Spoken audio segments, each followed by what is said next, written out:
Hello and welcome to another episode of In the Mix with John Galloway, presented by CrossBones MMA Radio. I'm your host, John Galloway, and today, as we look at the world of combat sports, I'll be joined by my guest, Hayder Hassan. Hayder, John Galloway, CrossBones MMA Radio. How's it going today? Hey, what's up, John, man? I appreciate you having me on. Everything's going good, man. Just completed my last sparring session for this training camp. Training camp's been great. I'm feeling healthy. I'm hungry, and I'm ready to put on a show.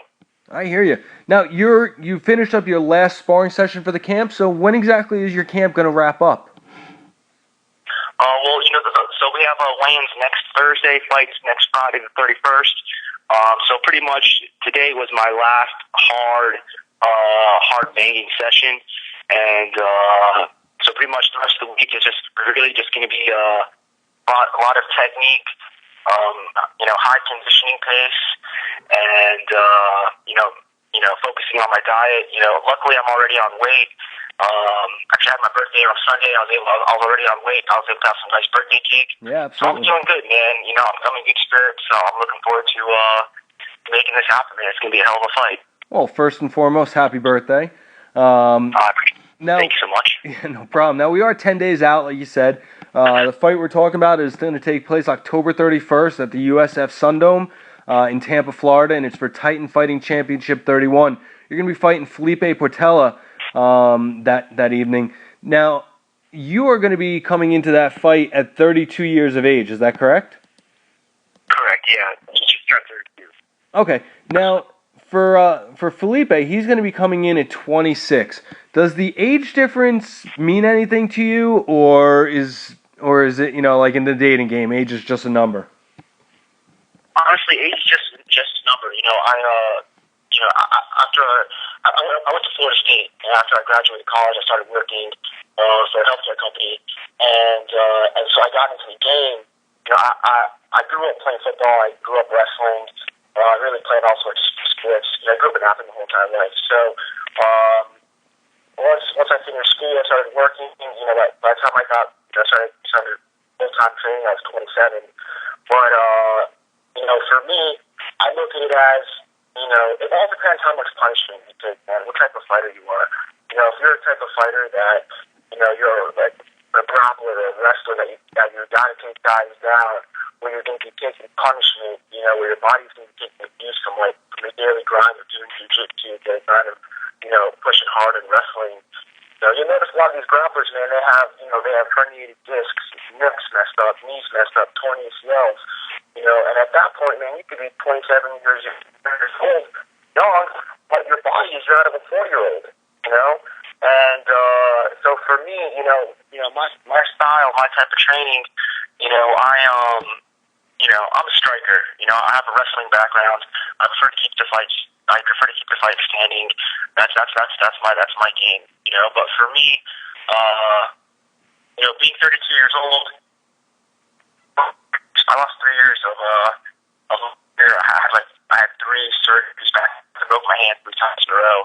So each I had to get my hand reconstructed, and that put me back. I lost a year from actual competing, but it never prevented me from training because I kept on. I was a right-handed fighter, but I learned how to fight as a southpaw. So during those 3 times, so it really ended up making me be able to focus on some new skills. And for me now, I'm ready. Honestly, where I'm at today, at 32 years old, I'm a better fighter. I'm a stronger fighter. I'm a man. The difference between man strength and boy strength. When you get into this fight game, you can be 20 years old, 21 years old, 22 years old. Now your body is still developing. You still have, your body's still developing. You can be a young man, or you're going to be fighting a grown man. And that difference between the body development is a big deal when it comes to a fight. Especially when both guys know how to fight, but then one guy's body is still developing, and the other guy is a full man. Being able to lift weights, be strong. And then when those 2 guys lock up, get in the clinch, or one's throwing a right hand, that's what makes a difference. So for me, I've been fortunate. to not have any major injuries besides my hand. But, luckily, thank God, my hand's good to go. And I'll tell you what, if he's banking on me being 32 years old and that's being weak, he is going to be in for a long night or a really, really short night. I'll tell you that. He's either going to be praying to God or he's going to be like, damn, what the hell happened to me after this fight? Because I'll tell you what, 32 is just enough. Look at Mayweather. Look at Bernard Hopkins. Bernard Hopkins is 51 years old. Yep. And just, and he's taking out guys in their 20s. Styles make fights.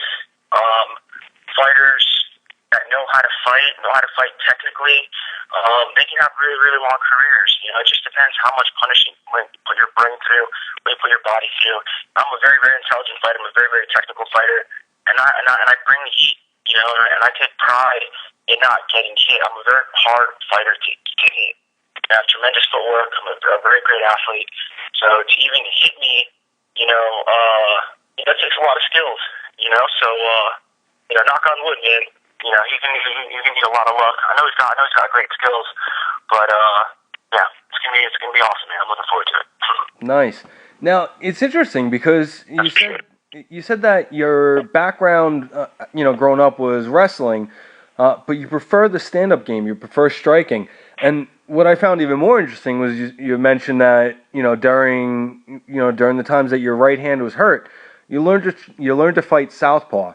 Tell me about having that ability to switch stances, to change up the different angles that you're coming at, or you're coming at your opponent from. Tell me how much of an advantage that is in the ring. So, getting injured was, at the time I was really, really down. But I looked at now. I'm forever, forever grateful, and I wouldn't have wanted it any other way because it's just like it's just like like a soldier going into war, back in the day when they had a sword and a shield, But now, what happens if you give a guy two swords? He has more weapons, and he's been able to cut people's heads off from all sorts of different crazy angles, and that's what being southpaw enabled me to do. Now I can, come guys from every single angle possible. I can punch from all angles. I can punch coming forward, going backwards, laterally. I can do that righty and lefty, and then I have the kicks from all angles too. As far as the wrestling game, I grew up playing all sports. Whatever season it was in South Florida for sports, that's what I played. And I excelled at all the sports I did play. So wrestling, I played really my sports was football and wrestling. And that football, what I liked about that football is just the mentality of. If a guy's coming at you full speed, and you hesitate, you're gonna get knocked on your ass, and that's the same thing that correlates into MMA. In MMA, you can have zero hesitation. The first person to hesitate when they're trying to throw a punch, when they're trying to prevent a takedown, is the first person that's going to get hit or knocked out. That's why when I fight, honestly, I accept death. I go in there ready to die. When you have that type of mentality that you are ready to die, you're going to have zero hesitation. You're not going to worry, oh no, I don't want to get hurt because I'm accepting death. Like, I don't care. I know I'm training my ass off. I have zero hesitation, and I know with every ounce of my body is ready to perform. So when you've trained hard, your body's peaked. You're ready for a war. And when it comes to losing, I refuse to lose. My one fight I got caught in a guillotine. It was very early in my career. It was before I really had much coaching. I was just fighting as an athlete. And I got caught in a guillotine and I went to sleep. I didn't choke. I didn't tap. I went to sleep. It was great. Honestly, I got lucky. If I fought him 10 more times, honestly, I was so lucky. If he went for the lotto that night, he would have won the lotto. That's how lucky he was, straight up. And but honestly, it was the best thing that ever happened to me because it immediately showed me the path to success. What I needed to do, what I needed to perform, what I needed to do, and honestly, I don't look at that fight as a loss. I look at that fight as a win, just because of how much I developed from that fight. But yeah, man, as far as the wrestling, like I said, man, I'm an athlete. First and foremost, I'm an athlete, and the most successful athletes are the ones that are intelligent athletes. And, for me, being able to break down situations, making adjustments at high-pressure situations is what I excel at,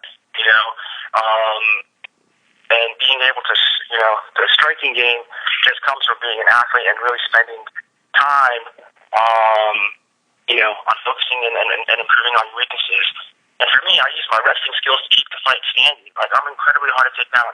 If God's on your side and you can take me down, then before my ass is even touching the ground and you can secure, I'm going to get up. My hips are incredibly fast, and I'm never going to give you a chance to set. So, he can go and waste his energy trying to take me down, but he's going to run into leather, and even if he does take me down, I'm going to be back up in less than 3 seconds, and I'm going to be turning the pressure, and I'm going to be putting leather on him, and he's going to be huffing and puffing, trying to exude all that energy trying to take me down, and it's just going to be bad news. So, he's going to pick his poison. Whatever he wants to do, I'm going to have answers for it on top of answers. Nice. So your wrestling is used definitely as a defensive weapon to keep your offense on track. That's what it sounds like to me. Now, going into this fight, do you have a game plan that's tailored specifically for Felipe, or is it you want to focus on what you're going to do in the fight? Do you watch film? Do you make a game plan based on that, or is it just what you want to control? I've seen film on Felipe. He fought Strike Force. I fought Strike Force. As far as the standard stylistic, his type of movements, what he likes to do. I fought very similar guys of his skill level, of his athleticism type of movements. He's a very dynamic fighter. I'm a dynamic fighter. But for sure, I do watch film because it helps me to look at tendencies, and those type of tendencies are where I look to take advantage of, But when it all comes down to, he's gonna have a game plan. He fights for the Black Zillions. A lot of my former teammates at American Top Team are now with the Black Zillions, so they all know me really well. My last fight was against the Black Zillions, so they all coached against me. They all saw me my last fight against them, so they're going to be very well versed on me, on my style. But when it comes down to it is, who's going to perform? I know he's going to be ready to go. And that's, for me, especially when he has his coaches and my friends telling him what I'm about, that gets me off. I'm excited about that. That's when I'm doing my treadmill sprints, that's what makes me go 1 mile an hour faster or for 1 minute longer, because that type of, challenges is what I got into the sport for. I didn't get in the sport, for the easy matchups, just to say, oh yeah, I'm a fighter. I did this to, prove a point, man. I'm here to be the best in the world, and it all starts with, I think, the Portella, having my friends, former teammates, tell him what I like to do, because you know what? They can tell you all what I like to do. They can see me fight when the door closes, and you're matching speed with speed, athleticism with athleticism, explosive movements with explosive movements. I'm a better athlete. That's my opinion. I'm a better athlete, and I'm going to show that on the 31st. And I'm excited to showcase truly all this talking that I'm doing. If I don't back it up, then everyone's going to have a whole lot of, well, I told you so. But I'm telling you what, I am a confident fighter because I truly believe in myself. I believe in my skills. I believe in my team. And I know what I'm capable of. And, it's going to be a beautiful night on October 31st. Halloween night, it's going to be a beautiful night. I promise you that. Well, you're definitely confident in yourself, and along the way, other people have been confident in you, and they help you out, they sponsor you for your fights, they sponsor your camp. So why don't we take a second to talk about some of the people that have been helping you out along the way? Who are some of your sponsors? As far as my sponsors, first and foremost, my team, American Top Team. I got some of the best coaches. Conan Silvera, Ricardo Laborio, Coach Chuck, Cattell Kubis, Cammy, our wrestling coach. That's where all my confidence comes from. You know, as the coaching, and then it comes from my teammates. Man, I train with beasts. Like, I train with the who's who of the fight game. And, you know, I'm a welterweight. American Top Team has the strongest welterweights in the entire game. I mean, the list goes on. I mean, we have Thiago Alves, Hector Lombard, Robbie Lawler, Tyrone Woodley, you know, Steve Montgomery, Nate Corley. We got all these Russians that come from Dagestan, and the Russians are some of the toughest, most incredible athletes you will ever see. They're very, very, very dynamic. So those type of, you know, wild movements are stuff that you don't typically see, you know, and that's what's good about being on our team is that you get to see all these type of unorthodox movements, different versatile, different styles, you know, and that's what gives you confidence, man, because, you know, whatever he's capable of doing in that fight, you know, you've seen it 10 times, 100 times in 10 different ways, you know. So first and foremost, American Top Team, you know, they're my family, and man, best camp in the world. Also want to thank my longtime supporters, JL Audio. They've been there with me since the beginning. Natural Sports Chiropractic and Natural Health. They keep me running, healthy. 24-hour bail-out services. They're one of my local supporters, and what can I say about them? They're great supporters, great support of my career. Also family friends. All right. And that's pretty much my sponsors. All right, cool. Now, the fight is October 31st. It's 10 days from now at the USF Sundome in Tampa, Florida. It's going to be Titan Fighting Championship 31. If you can't see it there live, it's going to be on CBS Sports on the cable channel, and it's going to be CBS Sports Network on the internet for the prelims. Now, if people can't get out live and, you know, they miss it on TV, where can they follow you on social media to keep up with not only this fight, but everything else that you got coming up in your life? Facebook, Twitter, Instagram, where are you out there? On my social media, everyone can follow me on Twitter. I'm at Hayder Hassan, Hayder, Hassan, Hassan. On Facebook, same thing, Hayder Hassan. Yeah, you know, this fight's going to be an incredible fight, man. You know, Felipe is an incredible athlete, and I'm really looking forward to him being fully prepared and him, you know, I've been doing a lot of talking. I haven't been doing any negative talking about Felipe. Because he's an incredible athlete. He's an incredible fighter. He has an 8-1 record, and that's you can't do anything. I'm not never one to talk anything negative about anybody unless they start something first. You know, but yeah, I'm excited, man. You know, it's gonna. And this is what I pray for. It's a blessing to have my prayer answered.